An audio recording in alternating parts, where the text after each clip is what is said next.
stand to declare your truths. I pray that you will anoint me from the top of my head to the very sole of my feet. God, you give me a fresh anointing. Let the me inside of me sit down. Let you inside of me rise up. You go forth to deliver this message in the mighty, matchless, marvelous, majestic name of Jesus, Amen. Who indeed is the Christ. And everybody together said, Amen. Hallelujah. Come on, give God a shout of praise. Hallelujah. Amen. How awesome and how great is our God. Yes. Good morning, church. Good morning, Pastor. This indeed is the day that the Lord has made. Let us all rejoice and be glad in it. Amen. I don't know about you, but I am happy to be here. Amen. Hallelujah. I want to invite you this morning, if you would be so kind, as we turn our Bibles to an Old Testament passage found in the book of 1 Samuel.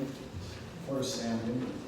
If you don't have a Bible, of course, there's Bibles there in the pews that are made available for you to utilize. But we're going to take a look at this Old Testament passage found in the book of 1 Samuel. Hallelujah. If you don't know where it is, feel free to take a look at the table of contents. That's what it is there for. In my Bible, it is on page 213. Amen. 1 Samuel. Like we stand up on our feet as we reference the word of God in both my reading and your hearing. You know, we've had all these birthdays within the last month or two. So good that God has blessed us to get older. Amen. But as we get older, things change. I'm just looking at all these folk now, putting on these reading glasses and carrying on. That's just something else, Jack. First lady got her reading glasses on. Trinity got her bifocals on. Trifocals. All over the place. I'm actually, you know, since we tell no fib, because I can't see this Bible right here. This is some small print. So I have to memorize this so I can act like I know it. Y'all can memorize. Amen. All right. Are y'all all there? 1 Samuel. And we're going to look at the 30th chapter. If you would turn there, please. Very familiar passage of scripture, story and narrative that we've preached from before. Today I want to do something with a different twist, different angle, different presentation. 1 Samuel, the 30th chapter. I may need to borrow your reading glasses first, lady. I'm sure you can see this. 1 Samuel, 30th chapter, verse 1, concluding at verse 6. It says, Now it happened when David and his men came to Ziklag, on the third day that the Amalekites that had invaded the south and Ziklag attacked Ziklag and burned it with fire, and had taken captive the women and those who were there, from small to great. They did not kill anyone, but carried them away and went their way. So David and his men came to the city, and there he was, burned with fire, and their wives, their sons, and their daughters had been taken captive. And David and the people who were with him lifted up their voices and wept until they had no more tears to weep. David's two wives, Ahinoam and Jezreel, is a hard name that I can't pronounce, and Abigail, and widow of Nabal, the Carmelite, had been taken captive. Now David was greatly distressed, for the people spoke of stoning him, because the soul of all the people was grieved, every man for his sons and his daughters. But David strengthened himself in the Lord his God. Yeah. Can I read verse 6 once again for emphasis? It says, Now David, let the church say, Now David, was greatly distressed, for the people spoke of stoning him, because the soul of all the people were grieved, every man for his sons and his daughters. But David, let the church say, But David strengthened himself. Some translations say, encouraged himself in the Lord his God. I want to use as a topic and a title, if y'all don't mind, hashtag be encouraged. Yeah, amen. Before you take your seat, you ought to look at your neighbor and say, Neighbors, be encouraged. Be encouraged. Amen. You may be seated. in the presence of our Lord, Savior, and King, Jesus, who is the Christ. Be encouraged. I want to call everyone's attention forward, if you don't mind, for a brief moment. I want you to hear what I believe God has sent as a message to this congregation, even those who are watching by way of social media. Because I've been watching on social media, and I've been talking to people, and even watching on the news. And it seems like there is a daily increase in people being discouraged and people becoming depressed. As a matter of fact, it has happened in so much that it seems like on my daily news feed, I'm reading where someone is facing situations in life that are seemingly so overwhelming that they have found themselves drowning in life, if you will, and or they have found themselves struggling in such a way that they have either contemplated and or have actually made moves to take their own lives. I was watching this video, talked to a young lady the other day, and she asked me had I heard about a young girl that had just recently taken her life, and she was showing me the video. And as I was looking at the video, it was just so sad. Beautiful young girl, prime of her life. I have no idea what she was going through. I have no idea what her situation was. But all I know is that my heart went out as I watched the video and as I listened to the music and as I began to look at all the comments and all the posts for those who were sending well wishes to the family of this young lady who had taken matters into her own life. And I promise you, it wasn't long after that I seen another post, and it seemed like another post, and I'm saying, my goodness, folk are really going through, and they're going through to the extent that they have seemingly gotten to a place where they feel like there is no hope, there is no answer, there is no solution, there is no resolve. Though I don't know what those individuals were going through that made them actually make the decision, or for those who are actually having suicide ideation, you know, and having these thoughts. Some family had contacted me and they said a person was thinking about it, and they dismissed it and said, well, they're thinking about it, they're talking about it, but they ain't gonna do that. They always talk about it. And I've been trained, as I used to work at a suicide hotline, been trained that you never take it for granted. You always take it seriously, because you never know when someone may actually go through with it. And so my brothers and my sisters, after seeing all of this and reading all this and experiencing all this, I said, my goodness, Lord, give me a word, if you would, so I can share with our congregation, so I can share with those who are watching, hopefully by Facebook, and even those maybe who are dealing with the grief and the loss. You know, and one lady that was showing me the video, she said, you know, this young girl, she doesn't look like the person or a person who would commit suicide, which triggers the thought in your mind, what does that person look like? They showed a Facebook meme, and it was a meme of a person who was dressed in gothic clothes and looked like they would, quote unquote, be a person that was self-destructive or depressed or what have you. And then underneath it was a picture of Robin Williams with a great big smile on his face. And the meme said, which one looks depressed? We of course know Robin Williams took his own life because of depression. And here he was a comedian whose career and whose job it was to make other people laugh. If you remember years ago when he committed suicide, I preached a sermon, it's not a laughing matter. Because you never know who may be going through what they're going through and dealing with what they're dealing with, and who may be having those thoughts, or who may be discouraged. So I stopped by on my way to heaven to tell someone, hashtag, be encouraged. Amen. And I couldn't think of a better person to help me preach this message than that of King David. Because King David, in this text that we read here in 1 Samuel, the 30th chapter, King David was leading his army. They were doing their thing. I mean, you know, he was a pretty good fighter and good warrior and all of that. And King David was the man. I mean, to his own. He had not yet become king. I believe he was still in the process.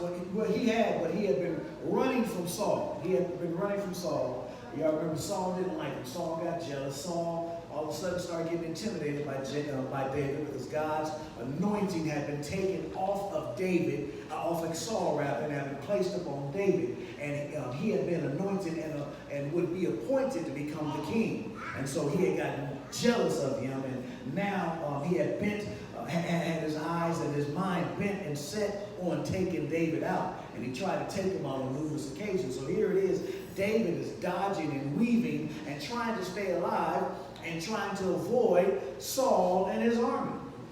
But here it is. He survives that only to get to the place where his enemies, and it's an interesting story because David was running from Saul. And he escaped from Saul, but he was so disheartened that he finds solace and refuge in the Philistines area, in the region. So he goes to the enemy's camp as a way of because he had been disheartened. I mean, here it is, Saul's trying to take him out, and things don't look good for him. He goes to the enemy's camp. If I can just pause parenthetically, I'm speaking to someone here today that you've been running and you've been dodging and trying to dodge the bullets of life. And you have found yourself going to the other side, going to the dark side, if you will. Here it is, this man goes to the enemy's camp. And he feels though he's safer there. Some of you have found or think that you will find some sense of resolve, some sense of reprieve by going to the enemy's camp or switching sides, as it were.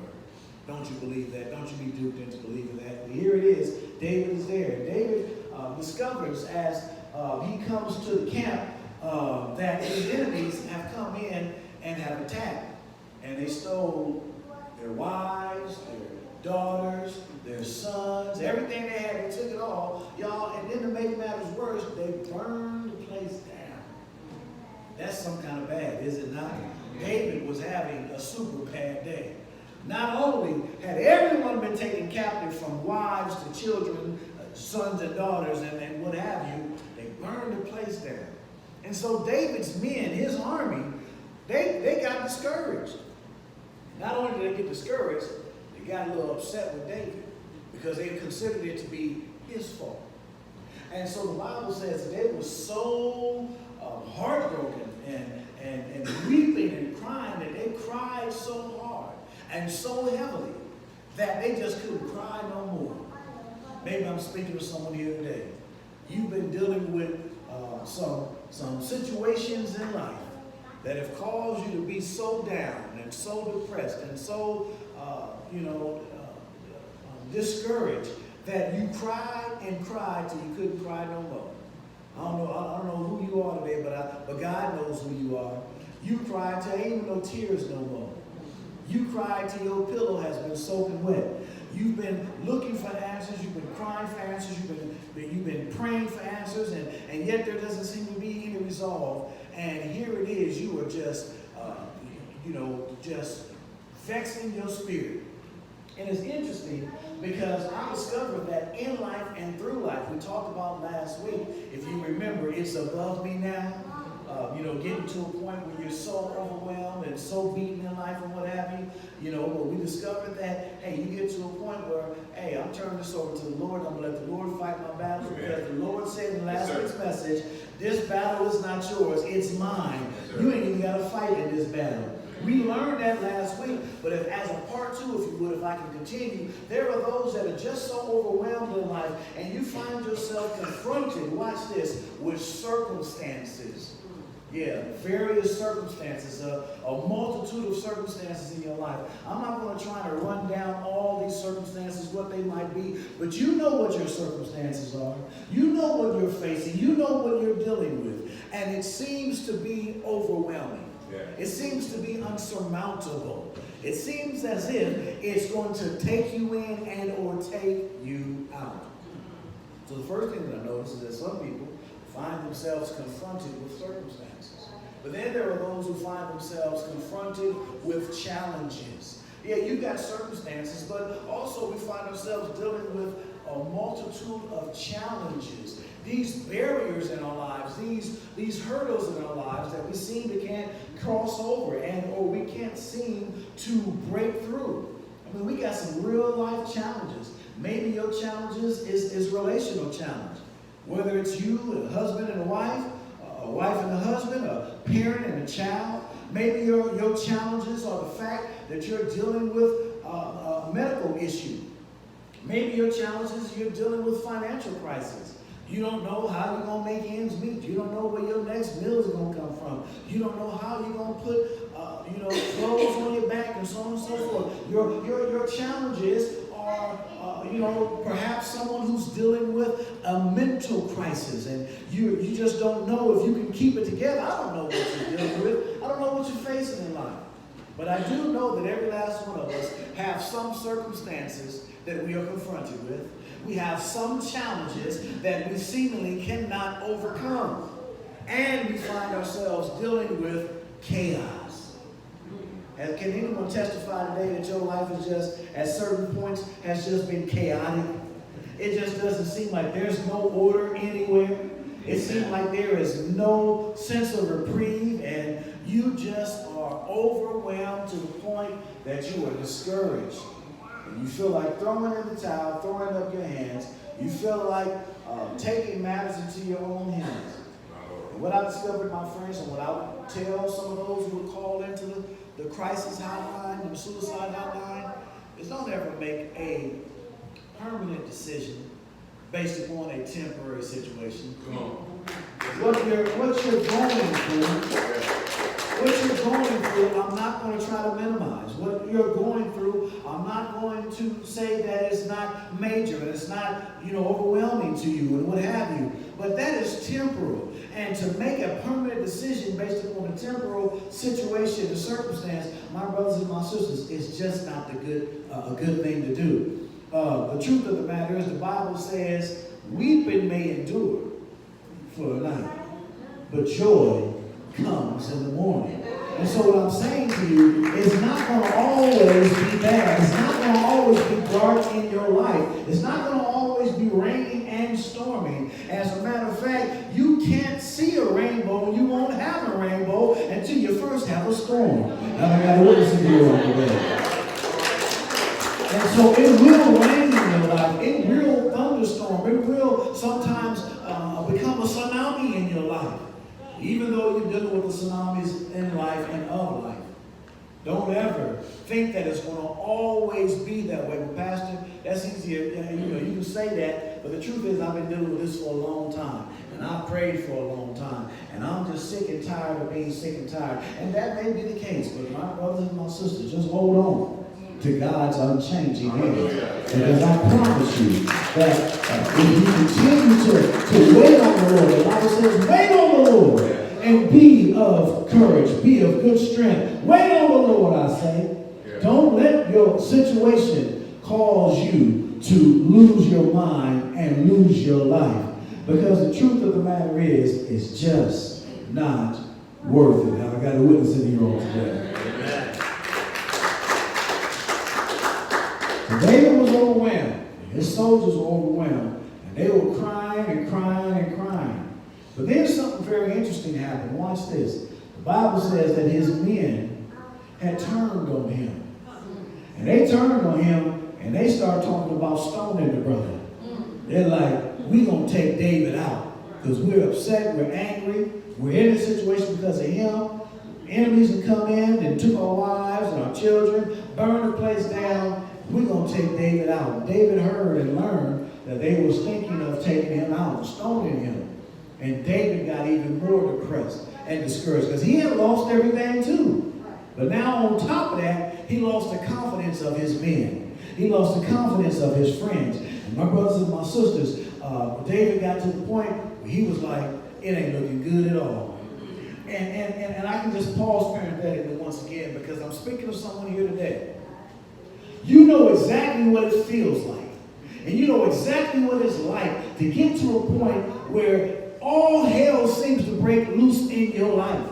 It seems like all things that could go wrong actually actually do go wrong. And you ask yourself, which is, you shouldn't ask yourself, but you ask yourself, what else could happen? What else can go wrong? It seems like Murphy's Law is operative in your life. And so David is there, and he's feeling bad, he's feeling sad, and his men have turned on him. I'm speaking to someone here today. You know what it's like to have your closest folk turn on you. Ain't no kind of pain than have the pain of someone that you counted on, someone that you rely upon, someone that you feel as though is in your corner, and someone who you thought was your ride or die, and someone who was a part of your family, a part of your circle, to at some point in time turn their back on you. Oh, there's no kind of pain like betrayal. I've experienced it. I can tell you about it firsthand. I got a t-shirt and a coffee mug that's got it printed right on there. Betrayal firsthand. Yeah. I know what it feels like. Folk who are one moment screaming in your support, one moment who are singing hoorah and singing your praises, to the next moment be calling you everything but a child of God. Talking about you behind your back. And spreading your business and all your personal information to other folk. I know what it's like. What I discovered, my brothers and my sisters, is don't get upset and say, I've lost my friends. Because guess what? You can't really truly lose good friends. You ain't lost no friends. Those folks just stopped pretending. That's what they did. Amen. Because a good friend, a true friend, a true ride or die is y'all can get upset and be mad at each other, and when you're done being mad at each other, you're going to get back together and make things work out. Why? Because it's a true, genuine friendship, and it's not based upon conditions. When you got a friendship that's based upon conditions, and you know, and once things don't go your way, you call yourself falling out or turning on them and so on and so forth, that wasn't your friend. You ain't a true friend, they ain't your true friend. That's not loyalty. True friends are there thick and thin. They'll stick with you no matter what. Amen. Even when you're wrong, they'll tell you that you're wrong, but they still your friend. That's right. Have I got a witness in here on today? So when folk that you thought were your friend, and you thought loved you and thought had your back, turn on you. Yes. That's some kind of pain. And here's David experiencing that firsthand. And he feels all alone. He feels by himself. And it says in verse 6, now David was greatly distressed, for the people spoke of stoning him, because the souls of all the people were grieved, every man for his son and his daughter. But my brothers and my sisters, the Bible says, but David. Let the church say, but David. But David. He strengthened himself, or he encouraged himself, it says, in the Lord. Let me throw this in, because I'm talking to someone here today, and you've been trying to find that resolve. You've been trying to find the answers. But sadly, some folk are looking for, watch this, external help. Are you hearing me?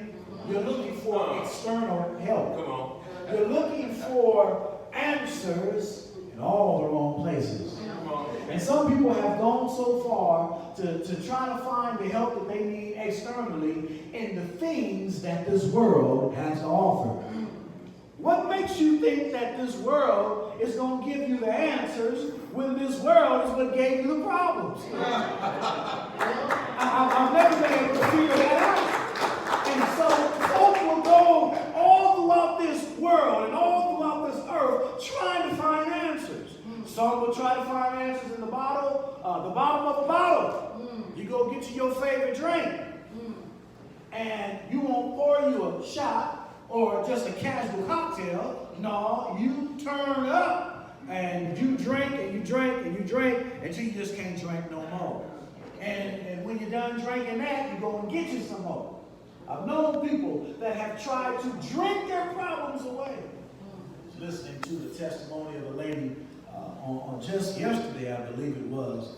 She was talking about how her husband, the love of her life, they were at a young age, married at a young age, and he died in a motorcycle accident. And she found herself not only sad and depressed because of his loss, but she was so lonely and empty. And so as she's trying to deal with the loneliness and the emptiness, Because you do know sometimes that when we have connected with another person, that when that person is no longer a part of our lives, it can feel, like a part of us has been ripped away or ripped out. Our heart has been ripped out. It feels like our soul has been detached from our body. Well, it's not that serious, but it feels that serious. It feels that serious. It feels like someone has just stumped all on your heart and just set your soul on fire. So she was feeling so bad, and she was feeling so sad because her husband had been killed. And now she's dealing with bouts of loneliness. Watch this. And so she turned to the alcohol bottles, and she started drinking and drinking and drinking. A sip turned to a glass, and a glass turned to a fifth, and a fifth turned to a pint. It doesn't go the other way around. Other way around. Somebody would know. And going on, and she just got drinking and drinking and drinking. So one day she was at the beach, and she's sitting there drinking and drinking, and her daughter, little young daughter, was there playing. And this woman drank so heavily that she passed out. And she was awakened to people screaming and yelling. And as she opened up her eyes and tried to come to, she realized that her daughter was being taken away by the tides. And she was too drunk to do anything about it. And all she could do was sit there and watch her daughter's head bobbing away. But some courageous man jumped in that water and went and saved her child and brought her child to her. It was at that moment that she had a revelation and realized, I can't keep doing this. I can't keep on going down this path. This is not the answer. It's hurting me, and it's hurting those that I love and those who are connected to me. There are those who don't look for their answers in the bottom of an alcohol bottle. Some look for it through marijuana, or look for answers through some other form of drug, or from one relationship to the next. And all you're doing is self-medicating. That's all you're doing. And creating an addiction for yourself, and creating health issues for yourself. That is not the answer, my friend. I know you think that it is because it relieves you of the pain temporarily. But you still have to deal with the circumstances and the challenges and the chaos in your life. So here it is. There are those that look for external help. But I stopped by to give somebody some encouragement, to tell you to be encouraged that your answer is not an external help. Your answer is an internal hope. Amen. Internal hope. What you talking about, Pastor? This is what I'm talking about. Your answer is an internal hope because your answer is in the Lord. David said, the Bible says, David encouraged himself. How, where, and in who? In the Lord. Not Jack Daniels, not Grey Goose, not that Icky Sticky, not in this and or that. The help that he needed was his hope that he found in the Lord. His hope was in the Lord. And I've stopped by my brothers and my sisters on my way to heaven to tell someone, stop looking for answers through external help, or looking for external help, and turn inward and look for internal hope. Yes, sir. Because it's found in the Lord. Amen. And some of y'all say, okay, Pastor, that's cool. All right, you've been preaching now for the past 20 plus minutes or so. And that sounds real good. But I need something practical. Because I want to trust in the Lord. I want to turn to the Lord. But it seems like my prayers are not being answered. It seems like things are just not popping off. I want to know, can you tell me how? Anybody asking that question? Anybody thinking that in their head and in their mind and their heart? I can tell you how. You're asking good questions. I'll tell you. First of all, reflect on his promises. When you begin to reflect upon the promises of God, you will discover that all throughout this word, all 66 books, that his word will remind you and will tell you time and time again what his answers are and what his promises are for you. And how he will give you not only the desires of your heart, but how he will give you that perfect peace. The Bible says he gives you perfect peace. whose mind is stayed on thee. Amen. The strength that you need comes from the Lord. The peace that you need comes from the Lord. The joy that you need, guess what? It comes from the Lord. The hope that you need, it comes from the Lord. So whatever you're dealing with, whether it's financial, whether it's relationships, whether it's health, whether it's mental, whether it's career, whatever it is, your strength, your joy, your hope, and your peace, it comes from the Lord. So I can say yes, be encouraged. Why? Because it's not external help, it's internal hope, and it's found in the Lord. Praise God. I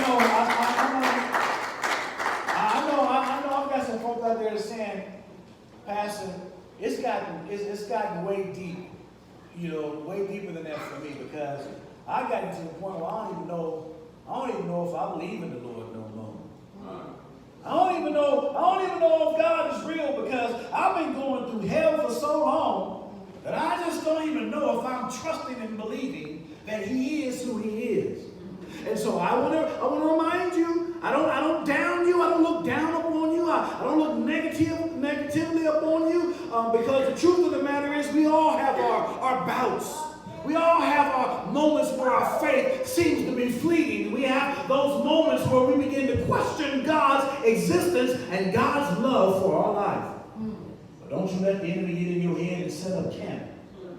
Don't you let the enemy cause you to believe that God is not real and God is not true. We can look at what He's done in the lives of others. The Bible says what He's done for others, guess what? He'll do the same for you. And if you're really truthful with yourself, you may be going through and maybe have gone through for quite some time, but you've seen God show Himself to be Jehovah Jireh in your life. You've seen God be Jehovah Shalom. He is your peace. Jehovah Jireh, your provider. Jehovah Rapha, your healer. Jehovah Nisi, your banner. You've seen Him come through. You've seen Him rise up in your life. And if you just remember not only what He's done for others, but remember what He's done for you in the past, and it gives you the faith, and it gives you the strength that you need to trust in Him for your present predicament and your future frustrations. Preach back. He is an on-time God. Yes, He is. So we find ourselves, my brothers and my sisters, getting to the point where we ask these questions, but I want to tell you, reflect on His promises. Because if God said it in His Word, it will come to pass. If God said it, you can stand on it. If God said it, you can trust in it. If God said it, you can take that to the bank. And trust me, that check will cash. So watch this. Reflect on His promises, number one. Number two, watch this. Rely upon His power. Oh my God, I'm starting to feel this thing and I'm about done. Rely on His power. God is the ultimate power. There is none greater than He. And since He is the ultimate power, and there is none greater than He, then why don't you learn to just rely on His power? Rely on His strength. Because His strength never gives out. His strength never gives in. And so when you feel like you ain't got no more strength, that's okay. Rely on His strength. Learn to lean on the Lord. Learn to be so confident in Him that when you lay upon Him or when you lean upon Him, you know that He'll never let you down. See, I know it's hard for some of you to accept that because you've relied on some people that have let you down. You relied on some loved ones that have let you down. Oh, you even put your heart. I say it happens all the time. People get in a relationship and they, give that person their entire heart. That's cute. That sounds real cute, don't it? Give you my whole heart. You got the key, baby. You the one, and so on and so forth. Only for them to mismanage your heart. So you got to be careful when you give your heart to. Because the average person can't handle your heart. And the average person ain't going to handle your heart the way you handle your heart. And they end up breaking your heart. And when they end up breaking your heart, if you're not strong enough, you're not trusting and relying on the Lord, you end up having to break down. Amen. And you feel like you're breaking up, and you feel like life just don't make no sense no more, and I just don't want to go on, I don't want to continue on. Don't you give? Listen, if you're going to give somebody your heart, give it to the Lord.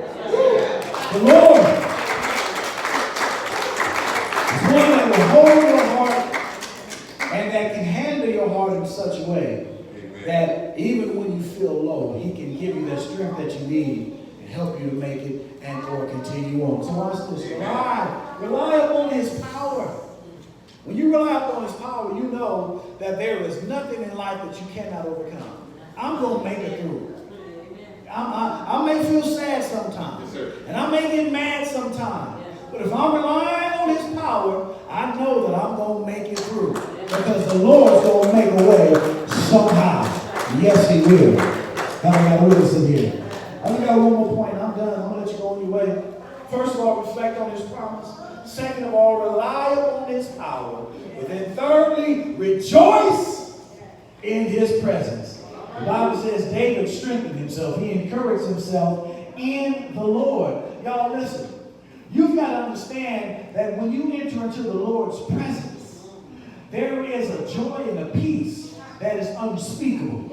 And so when you can't find what you need out here, which you never will, when you can't find it out here, all you got to do is turn inward and tap into that joy that he gives, and you get that by accessing his presence, entering into his presence. Okay, Pastor, how you enter into his presence? You ask good questions. Amen. Listen, to enter into his presence means that you have a healthy relationship with him. The sad reality is too many people have a casual relationship with God. They come to church occasionally. They never really get involved and engaged in the praise and worship experience. They never really dig deep when it comes to prayer. They never really dig deep when it comes to reading their Bible. Never really dig deep when it comes to Bible study and Sunday school and those matters. So they have a very superficial relationship. And so with that superficial relationship, it just doesn't sustain them. But when you have a genuine, authentic relationship with the Lord, you've got some roots. And when you get some roots in the Lord, amen, that means you are rooted. So just like a tree planted by the waters, I shall not be moved. What that means is the storms of life will not overtake you. What it means is you will not succumb to the pressures of life. What that means is you've got some stability and some stick-to-itness. Are you hearing me on today? And that only comes when you are in the Lord. Let the church say in the Lord. It only comes when you, my brothers and my sisters, find yourself entering into his presence, and you're therefore able to rejoice in his presence. Yeah. So when you wake up in the morning, you wake up with your mind stayed on Jesus. And even though things don't go the way you want them to, your mind's on Jesus. You're resting in his presence and able to rejoice in his presence because you know somehow, some way God's going to make it. And you're going to make it. Let me close this thing. How can I close it? How can I close it? Let me see. Richard, can you come help me? Would you mind serving as a prop today? He don't know what he signed up for. So Richard, you remind me. I'm saying this metaphorically. I'm not bagging. I'm saying this metaphorically. Rich, you remind me of a childhood toy I used to have. Childhood toy. This childhood toy was about, your height, a little bit shorter. And this childhood toy, it was a punching toy for us as kids. And we would go and we would punch. And guess what that toy would do? That toy would bounce, and don't go too far back now. I can't hold you. It would bounce back, and no matter which way you hit it on the side, it would go. All right, so we're going to simulate. So you kind of come over here just a little bit. So we're going to simulate so people can see. Y'all know what that toy was called?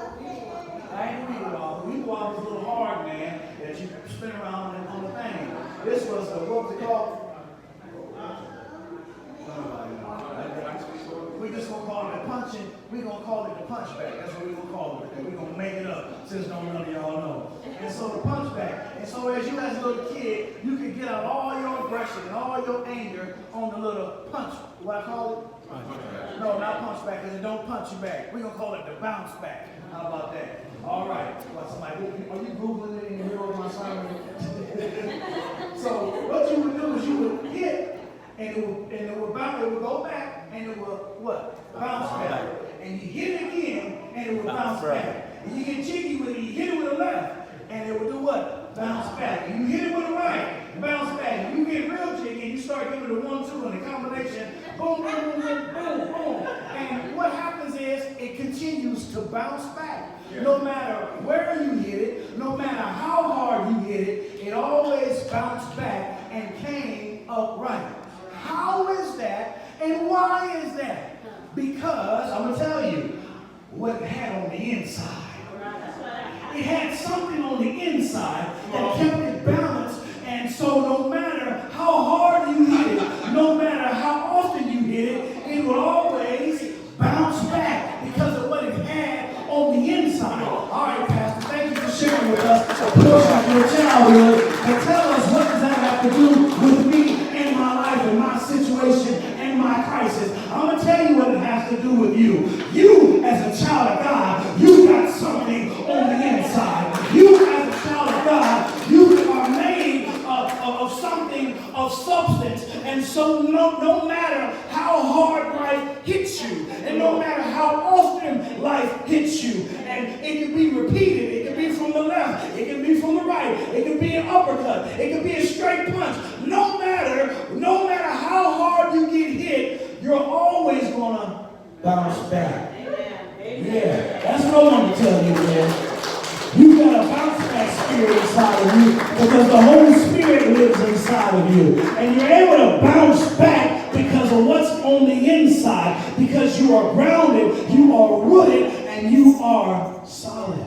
Amen. That only comes from a healthy relationship with the Lord. So guess what, child of God? You can take it and you can make it. You can survive and you will survive. So don't you let the enemy set up camp in your head, get you playing with your mind, and making you think that all hope is lost. I'll stop by to tell somebody, be encouraged. Amen. You can be encouraged when you learn to strengthen yourself in the Lord and encourage yourself in God, because He is your hope and He is your help. Have I got a witness in here today? If you receive that, give God some praise.